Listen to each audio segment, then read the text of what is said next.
Magpapa-check up na naman ako ngayon ng aking breast mga mare kasi nga meron ako nakakapang bukol dito sa may left side kaya mas okay na rin talaga na mapa-check up ko ng maaga to bago pa lumala. Ngayon ko lang din talaga to naramdaman na parang sumasakit or kumikirot yung aking breast mga mare, as in ngayon lang talaga, kaya feeling ko talaga kailangan ko nang mapa-check up to para kung ano man maagapan. So sa mga hindi nakapanood ng vlog ko, ba't ako magpapa-check up? So, meron po kasi ako nakakapang bukol dito sa left side ng breast ko. And, yun, papacheck namin kung delikado ba or kung hindi. Siyempre, mas okay na rin na mas maaga para maagapan kung meron mong problema. Parang 3 days ko na rin tong nakakapa. Tapos sumasakit siya kapag dinidiinan. Pero kapag hindi siya hinahawakan, para kang may, alam mo yung may kirot na di mo maintindihan na parang mabigat yung dede. Ganon yung feeling. Sabi naman nila kapag gumagalaw daw, parang hindi naman daw ganon kadelikado, hindi daw siya cancerous.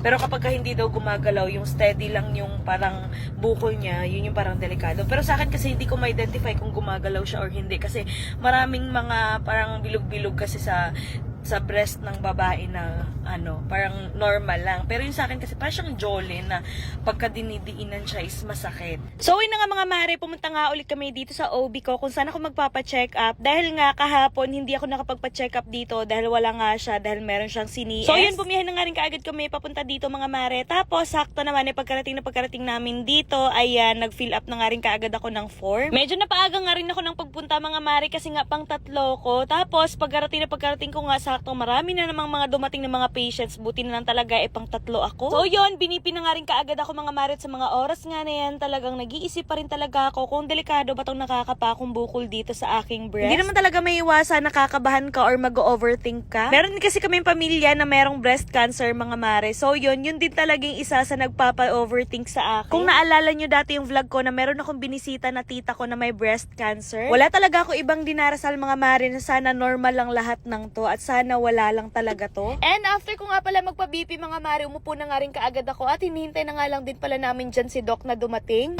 Hi guys, so ayun na, nandito na kami ngayon sa may bigay ni and hinihintay na lang namin si Doc. Baka feeling ko i-request ako ng ultrasound sa dede. So, yun. Pero kakapain pa din muna nila yun bago siguro nila ipa-ultrasound. So, i-update ko na lang kung mamaya. Finally, dumating na si Doc. Kakarating lang din ni Doc. And yun, hihintayin lang natin kung tatawagin tayo. Pang 3 tayo.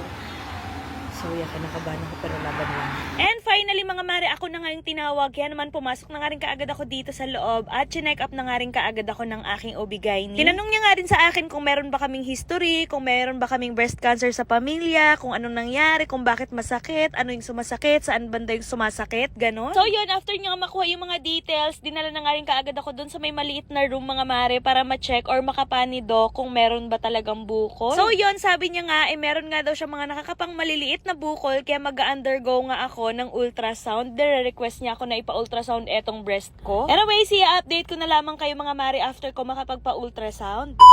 Oh, gusto niyo ba magkaroon ng 500 pesos? So kung gusto niyo magkaroon ng 500 pesos, mag-register lang kayo netong PH Pasay dahil mamimili ako ng isa sa inyo na mabibigyan ng 500 pesos. So ngayon, tuturuan ko naman kayo kung paano manalo at maglaro dito sa may PH Pasay. So dito guys, eto nga palang Super Ace yung akin nilalaro. Napakadali lang neto laruin. And ipapakita ko sa inyo kung paano. So ngayon guys, tataya lamang tayo dito ng 1,000 pesos. Ayan, try natin magtaya dito ng 1,000 pesos. Kung halimbawa naman hindi nyo kayong tumaya ng 1,000 pesos, pwede kayo tumaya ng 5 pesos, 10 pesos. Depende sa inyo kung nasa magkano yung budget nyo. Pero eto guys, papaalala ko lang sa inyo, bawal po ito sa mga bata at sa may mga extra time and pera lang. Yun nga guys, papakita ko sa inyo kung paano ko naglalaro at nananalo dito. So ayan na, let's go! Titingnan natin kung mananalo ba tayo ngayon. O, diba? 600 nanalo ka agad tayo. Ayan. Oh, 100, not bad. Ay, 100 ulit. 100 ulit, not bad. O, diba? Tingnan natin. Ayan, 100. O, diba? 100 ulit.